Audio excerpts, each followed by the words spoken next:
باب حق الجواری فی قرب الابواب، پڑوسیوں کا حق دروازوں کے قرب کے اعتبار سے، یعنی کون سا پڑوسی زیادہ مقدم ہے، کس کا خیال زیادہ رکھا جائے گا۔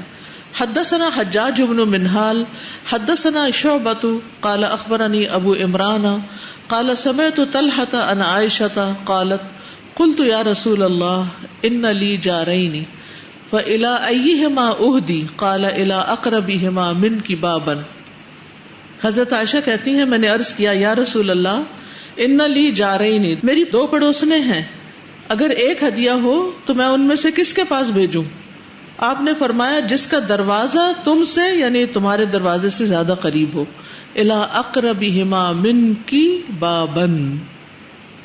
تو قریبی پڑوسی کی اہمیت زیادہ ہے کیونکہ وہ آپ کے گھر میں کچھ آ رہا ہے جا رہا ہے، وہ بھی دیکھ رہا ہے سب کچھ، تو اس اعتبار سے پھر اس کا حق زیادہ آتا ہے۔ دور والے کو اتنا پتہ بھی نہیں چلتا۔ اور پھر پڑوسی کی حد 40 گھر ہے، 40 گھر اپنے آگے، 40 پیچھے، 40 دائیں، 40 بائیں، یعنی 40واں گھر بھی ہمسایہ ہوتا ہے۔ باب کل معروف صدقہ، باب ہر نیکی صدقہ ہے۔ حدثنا علی بن عیاش حدثنا ابو غسان قال حدثني محمد بن المنکدر عن جابر بن عبد الله رضی اللہ عنہما عن النبی صلی اللہ علیہ وسلم قال، نبی صلی اللہ علیہ وسلم نے فرمایا کل معروف صدقۃ، ہر نیک کام صدقہ ہے، ہر نیک کام، ہر اچھا کام صدقہ ہے، یعنی کوئی بھی کام جس پر آخرت میں جزا سزا مرتب ہوتی ہو وہ سوچ سمجھ کے کرنا چاہیے۔ تو اچھا کام کون سا ہے؟ جو شریعت اور عقل دونوں کے مطابق معروف ہو، اسی لیے کل معروف صدقہ کہا گیا، یعنی ایسا نیک عمل جس کو عام طور پہ لوگ کرتے ہوں، کسی بھی چیز کو انسان دیکھ کے کہ ہاں یہ اچھا ہے نا، تو فطرت بھی انسان کی بتاتی ہے تو وہ اچھا ہوگا۔ حدثنا آدم حدثنا شعبۃ حدثنا سعید بن ابی بردۃ ابن ابی موسیٰ الاشعری عن ابیہ عن جدہ قال قال النبی صلی اللہ علیہ وسلم علی کل مسلم صدقہ، نبی صلی اللہ علیہ وسلم نے فرمایا کہ ہر مسلمان پر صدقہ واجب ہے۔ قالوا فإن لم یجد، تو لوگوں نے کہا اگر وہ نہ پائے، اس کے پاس کچھ ہو ہی نہ تو کیا صدقہ کرے؟ قال فیعمل بیدیہ فینفع نفسہ ویتصدق، تو آپ نے فرمایا کہ وہ اپنے ہاتھ سے کام کرے اور پھر اپنے آپ کو بھی فائدہ پہنچائے اور دوسرے کو بھی صدقہ کرے، یعنی مثلاً کھانا پکائے، خود بھی کھائے، دوسروں کو بھی کھلائے، کوئی بھی چیز جو خود بنا رہا ہے تو یہ بھی صدقہ ہوتا ہے۔ صدقہ صرف یہ نہیں کہ بکرا ذبح کر کے تو کسی کو کھلایا جائے تو وہی صدقہ ہے، وہ بھی ہے، لیکن کوئی بھی کام جو آپ اپنے ہاتھ سے کسی کے لیے کر کے دیتے ہیں وہ آپ کے لیے ثواب لکھا جاتا ہے۔ قالوا فإن لم يستطع، صحابہ نے عرض کی اگر اس میں اس کی طاقت نہ ہو، کھانا بنانے کی ہمت نہ ہو، او لم يفعل، یا وہ کر نہ سکے، قال فيعين ذا الحاجة الملهوف، فرمایا پھر کسی حاجت مند پریشان حال کی مدد کرے۔ پریشان حال کی مدد کرنا یعنی ایک تو یہ ہے کہ آپ کسی کے ساتھ اچھا سلوک کریں، اور دوسرا یہ ہے کہ کسی کی پریشانی دور کر دیں، اچھا تو کچھ نہیں کیا لیکن تکلیف دور کر دی۔ قالوا فإن لم يفعل، صحابہ نے عرض کیا اگر وہ یہ بھی نہ کر سکے، قال فيأمر بالخير او قال بالمعروف، تو فرمایا کہ پھر بھلائی کی طرف لوگوں کی رغبت دلائے یا امر بالمعروف کرے۔ قال فإن لم يفعل، کہا کہ اگر یہ بھی نہ کر سکے، قال فيمسك عن الشر فإنه له صدقہ، تو وہ پھر برائی سے رکا رہے، بری بات کرنے سے رکا رہے، برے کام کرنے سے رکا رہے، یہ بھی اس کے لیے صدقہ ہے، یعنی اپنے وقت کو صحیح طور پر استعمال کرے۔ تو یہاں مختلف اچھے کاموں کو بیان کیا گیا ہے کہ جو صدقے کے ضمن میں آتے ہیں۔ ایک حدیث میں آتا ہے اپنے اہل و عیال پہ خرچ کرنا، بیوی بچوں پہ خرچ کرنا، وہ بھی صدقہ ہے۔ بیوی کے منہ میں خوش طبعی کے طور پر لقمہ ڈال دینا، وہ بھی صدقہ ہے۔ اسی طرح کسی کام کے ذریعے اپنی عزت و ناموس کی حفاظت اور دفاع، وہ بھی صدقہ ہے۔ تو بھلائی کا ہر کام بندے کے حق میں صدقے کے طور پہ لکھا جاتا ہے۔ پھر تسبیحات صدقہ ہیں، پھر اللہ کے بندوں کو سلام کرنا صدقہ ہے، پھر پانی کا ایک گھونٹ پلانا بھی صدقہ ہے. نبی صلی اللہ علیہ وسلم نے فرمایا آدم کے بیٹے کے کل 360 جوڑ یا ہڈیاں ہوتے ہیں، ہر روز ہر جوڑ کی طرف سے صدقہ کرنا لازم ہوتا ہے. تو ہر اچھی بات کرتا ہے انسان تو صدقہ ہوتا ہے. آدمی اپنے بھائی کی مدد کرتا ہے تو وہ بھی صدقہ ہوتا ہے. پانی کا ایک گھونٹ کسی کو پلا دیتا ہے تو وہ بھی اس کے لیے صدقہ ہوتا ہے.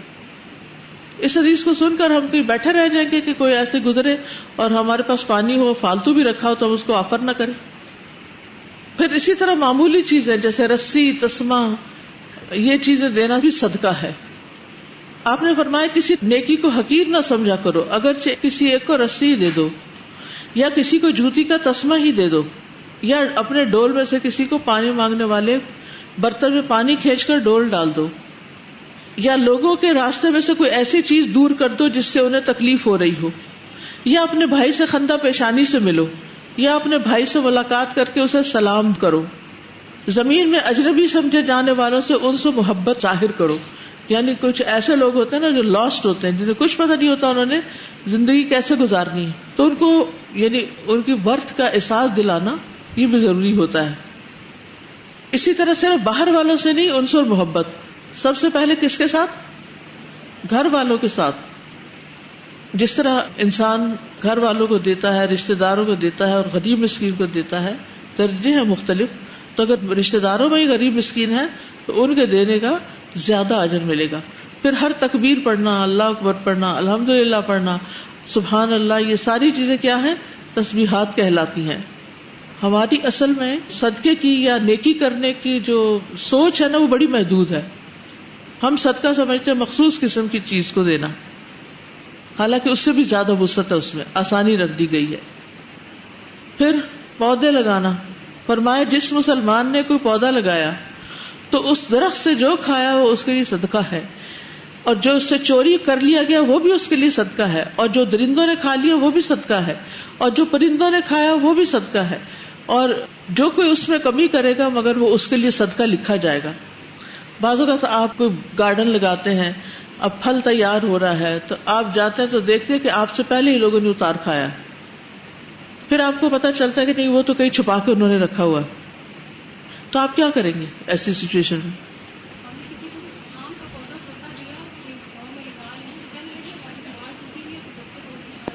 استغفر اللہ.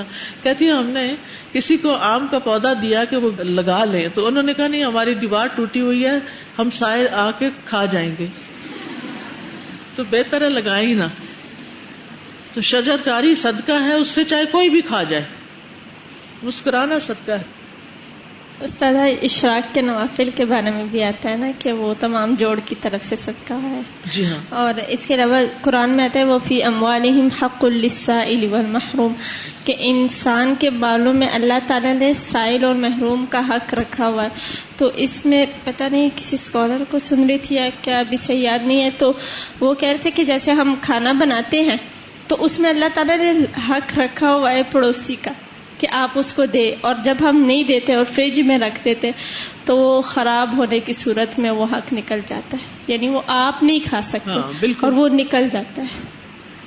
سادہ جی کتنی خوبصورت بات بتائی گئی ہے، فَلْيُمْسِكْ عَنِ الشَّرِّ فَإِنَّ لَهُ صَدَقَةً، یعنی کہ گناہ نہ کرنا بھی ہمارے حق میں صدقہ لکھا جاتا ہے. سبحان اللہ. مثلاً آپ کسی کے ساتھ بیٹھے ہیں اور اس کو کوئی تکلیف نہیں دی، تکلیف دیے بغیر اٹھ گئے ہیں، یہ بھی صدقہ لکھا گیا کہ آپ نے اچھی ہمسائیگی کا حق ادا کیا. السلام علیکم. استاذہ میں نے پچھلی حدیث پہ بات کرنی تھی کہ بسا اوقات ہمارے گھر مہمان آتے ہیں یا ان کے بچے تھوڑے سے ہمیں تنگ کرنے والے ہوتے ہیں یا خود وہ جو بھی ہوتے ہیں یا کچھ اس طرح مینرز ان کو اگر کم آتے ہیں یا کچھ بھی، تو وہ جیسے ہی جاتے ہیں تو ہم پھر بیٹھ کے ان کے پیچھے باتیں کرتے ہیں. تو جو ہم نے ان کو کھلایا ہوتا ہے، جو کچھ کیا ہوتا ہے اہتمام، وہ سب ہم اپنے ہاتھوں سے ضائع کر دیتے ہیں. جس حدیث میں تینوں باتوں کا کہا گیا نا کہ اپنے پڑوسی کا خیال رکھیں، مہمان نوازی کریں، اور اگر آپ کو کوئی اچھی بات نہیں آتی تو خاموش رہیں. تو میرے ذہن میں آ رہا تھا کہ جو پڑوسی ہوتا ہے نا، وہ اگر ہمارا رشتہ دار ہے، قریبی ہے، تو ہم اس کے ساتھ اتنا اچھا سلوک نہیں کرتے وہ جب ہمارے گھر مہمان آتا ہے. دور والوں کے ساتھ ہم کر لیتے ہیں لیکن قریب والوں کے ساتھ ہم اتنا اچھا نہیں کرتے. خیر ہے یہ قریبی رشتہ دار اس وجہ سے. تو اگر ہم ان کے ساتھ مہمان نوازی کریں اور ان کے ساتھ اپنی جو گفتگو ہے ان کے ساتھ اچھی رکھیں تو یہ تینوں کی تینوں باتیں جو ہے نا وہ اس میں آ جاتی ہیں. السلام علیکم استاذہ. یہ جو چیز ہے مہمان نوازی کرنا یا پڑوسیوں کا حق انہیں ادا کرنا، تو یہ چیز میں نے اپنے ننیال میں بہت زیادہ دیکھی ہے اپنے نانا ابو بزرگوں کو کرتے ہوئے. تو اس کے میں نے فائدے اپنی آنکھوں سے دیکھے. ایک یہ ہوتا ہے کہ مال صدقہ دیا تو مال بڑھتا ہے، مہمان نوازی کرے تو اس سے بھی بڑھتا ہے. ایکچولی ہمارا گھر اسٹیشن پہ تھا، مین ہب پہ تھا، تو کوئی کسی نے اسٹے کرنا ہے وہ بھی ہمارے گھر، کسی نے مارکیٹ جانا ہے، گاؤں سے اکثر لوگ آتے تھے کیونکہ بیک گراؤنڈ پیچھے سے گاؤں کا تھا، تو وہ بھی آتے تھے. تو وہ بیل کرنی، آپ گھر ہیں جی ٹھیک ہے، انہوں نے ود فیملی آ جانا، بچوں کے ساتھ بھی آ جانا. تو کبھی کبھی مجھے لگتا تھا کہ کیا یہ ہر روز کوئی نہ کوئی ہمارے گھر آ جاتا ہے. لیکن اس سے جو میں نے چیزیں دیکھی، ایک تو ہر وقت کبھی کسی چیز کی کمی نہیں رہی. اس کے بعد جو چیز میں نے نوٹ کی وہ یہ تھی کہ تعلقات بہت بہتر ہوئے. کتنے زیادہ ایسے کام ہوتے تھے جو گاؤں سے لنک کرتے تھے، وہ اس بیس کی وجہ سے، ان سے تعلقات اچھے ہونے کی وجہ سے وہ بھی کام اچھے ہو گئے. اس کے بعد آئے روز ہماری سوغات گاؤں سے آتی تھی، کبھی کہیں سے آ رہی ہے، کبھی کہیں سے آ رہی ہے. تو یہ واقعی اللہ کی رحمت ہوتے ہیں، تو اس میں کمی پیشی نہیں کرنی چاہیے. استاذ ایک سوال ہے کہ کچھ پڑوسی ایسے ہوتے ہیں جن کی آنے سے جان جاتی ہے، یعنی وہ آپ کا بہت زیادہ وقت ضائع کرتے ہیں، آپ پڑھنے بیٹھے ہیں تو مطلب فضول قسم کی باتیں، تو ان کے ساتھ کیا کرنا چاہیے؟ ان کو کہیں آئے میں آپ کو پڑھاتی ہوں، کتاب کھولیں اور انہیں کہیں آئے یہ دیکھیں میں آج کیا پڑھ کے آئی. بھاگ جائیں گے، یا ان میں خیر ہے تو رک جائیں گے اور آپ کا پڑھا ہوا ریوائز ہو جائے گا لیسن. السلام علیکم استاذہ. وعلیکم السلام. استاذہ میرا کوشچن یہ ہے کہ اگر وہ رشتہ دار جو آپ کے گھر کے پاس رہتے ہیں، جیسے آپ نے کہا کہ جو رشتہ دار گھر کے پاس رہتے ہیں ان کا حق زیادہ ہوتا ہے، لیکن اگر وہ مالدار ہو، غنی ہے، تو اس کے باوجود بھی انہیں کا حق ہوگا، یا جو ان سے دور ہیں وہ غریب ہیں تو صدقہ کے لحاظ سے یا کسی کی چیز کے لحاظ سے؟ اس لحاظ سے اگر یعنی اعتبار فرق ہو جائے گا نا کہ وہ غریب ہے تو پھر غربت کے حساب سے آپ پہلے دوسرے کی مدد کر دیں گے. استاذہ السلام علیکم. اگر آپ کیاری میں پودا لگائیں اور کوئی جڑ سمیت ہی پودا اٹھا کے لے جائے تو پھر کیا کریں؟ مقدمہ درج کرا دیں. نہیں، لیکن پھر وہ صدقہ جاریہ تو نہیں رہا نا. نہیں ہو جائے گا کیونکہ آپ کا ہی تھا نا. السلام علیکم استاذہ. یہ بچپن سے بھی میں نے حدیث سنی ہوئی، آپ نے بتایا تو مجھے یاد آ گیا کہ 40 جو ہاؤسز رائٹ لیفٹ اور جو ہے وہ آگے پیچھے ہمارے پڑوسی ہوتے ہیں، تو ان سب کا کیسے خیال رکھا جائے؟ باری بانٹ لی جائے نا، باری باری یا تھوڑا تھوڑا کر کے، ٹھیک ہے نا. کیونکہ 40 کو 4 سے ضرب دے تو کتنے بنتے ہیں گھر؟ 160. تو ہر روز 160 لوگوں کا خیال رکھنا تو مشکل ہے، لیکن وقتاً فوقتاً عید بقرعید کے موقع پر ترتیب کے ساتھ باری باری. استاذہ اس حدیث میں جو ایک بات مجھے بہت اچھی لگی کہ آپ صلی اللہ علیہ وسلم نے نا آپشن دیے کہ اگر یہ آپ نہیں کر سکتے یہ کرو، یہ نہیں کر سکتے پھر یہ کرو. تو ایک طرح سے نیکی کا ایک وسیع تصور بھی مل رہا ہے، اور ہر ایک کی صلاحیت کے مطابق جو آپ کر سکتے ہیں وہی نیکی ہے. بالکل. استاذ جو وقت گزر رہا ہے تو ہم لوگوں کے پہلے زمانے میں یہ ہوتا تھا کہ جو ہمسائے تھے پڑوسی ان کے ساتھ بہت اچھا تعلق ہوتا تھا. اب جب گھر بڑے ہوتے جا رہے ہیں لوگوں کے دل اتنے تنگ ہو گئے کہ نہیں پتا ہوتا ساتھ والے گھر میں رہتا کون ہے، کتنے لوگ رہتے ہیں، ان کے گھر آنا جانا اتنا زیادہ کم ہو گیا ہے. اور ہمیں کوشش کرنی چاہیے کہ ہم دین کا پیغام اگر پہنچانے کے لیے ہم دوسرے کے گھر جاتے ہیں، فریکوینٹلی ان کا وزٹ کرتے ہیں، انہیں دین کی طرف بلاتے ہیں، تو ہمارا ایک تعلق ویسے ان کے ساتھ بہت اچھا ہو جاتا ہے. السلام علیکم استاذہ. میں یہ ایڈ کرنا چاہیے تھی کہ صرف فروٹ ٹریز نہیں لگانے چاہیے، اگر فروٹ لیس ٹریز ہیں اس کا بھی بہت فائدہ ہے کہ آکسیجن ملتی ہے اور انوائرمنٹ جو ہے وہ بہتر ہوتا ہے. تو کسی بھی طرح کا، اور اگر کوئی پودا آپ کا لے بھی جاتا ہے اس پہ بھی غم نہیں کرنا چاہیے، اس نے بھی آگے کہیں لگانا ہی ہوگا، تو فائدہ تو بہرحال ہوگا. ابھی ریسنٹلی کچھ دن پہلے جو ہے وہ بہت سارے لوگوں نے مل کے کیمپین چلائی کہ وہ جو مٹکے ہوتے ہیں جس سے واٹر پاٹس ہوتے ہیں وہ جگہ جگہ لگائے گئے.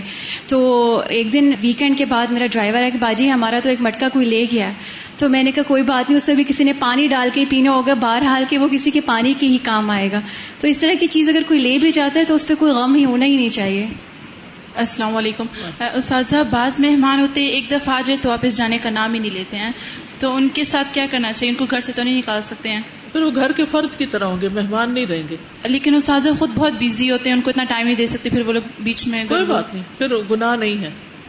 السلام علیکم استاذہ. وعلیکم السلام. استاذہ آپ سے پوچھنا تھا، جس طرح مہمان نوازی کی آج بات ہو رہی ہے اور اس کی فضیلت ہم دیکھ رہے ہیں کہ کتنی ہے، لیکن ہماری ایک فیملی ہے تو ان کے بہت زیادہ مہمان نوازی، بہت ہی زیادہ، جو بھی کسی مطلب دوسرے شہر سے آ رہا ہے سب ان کی طرف جا رہے ہیں اس فیملی میں.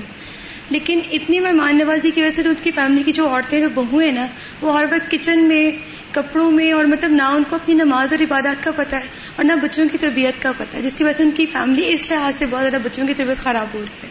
تو یہاں مجھے پوچھنا تھا کہ کیا ہوگا؟ ہر چیز میں اعتدال ہی ہونا چاہیے نا، اور پھر یہ ہے کہ آنے والوں کو بھی خیال کرنا چاہیے اور گھر والوں کو بھی، کیونکہ عبادات کو تو نہیں چھوڑ سکتے نا، ایک نیکی کرتے ہوئے دوسرا گناہ تو نہیں کمانا نا.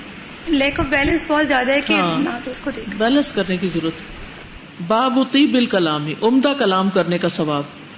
وقال ابو ہریرہ عن النبی صلی اللہ علیہ وسلم الکلمۃ الطیبۃ صدقہ. نبی صلی اللہ علیہ وسلم نے فرمایا نیک بات کرنا بھی صدقہ ہے. اچھی بات کرنا، خوش کلامی، اچھے سے کسی سے بات کر لینا، ٹانٹ نہ کرنا، کسی کو ذلیل نہ کرنا، کسی کو حقیر نہیں سمجھنا، کسی کے سوال کو مذاق میں نہیں ٹال دینا، کسی کے اوپر کمنٹ نہیں کرنا، یہ سب صدقہ ہے. سبحانک اللہم و بحمدک اشہد ان لا الہ الا انت استغفرک و اتوب الیک. السلام علیکم و رحمۃ اللہ وبرکاتہ.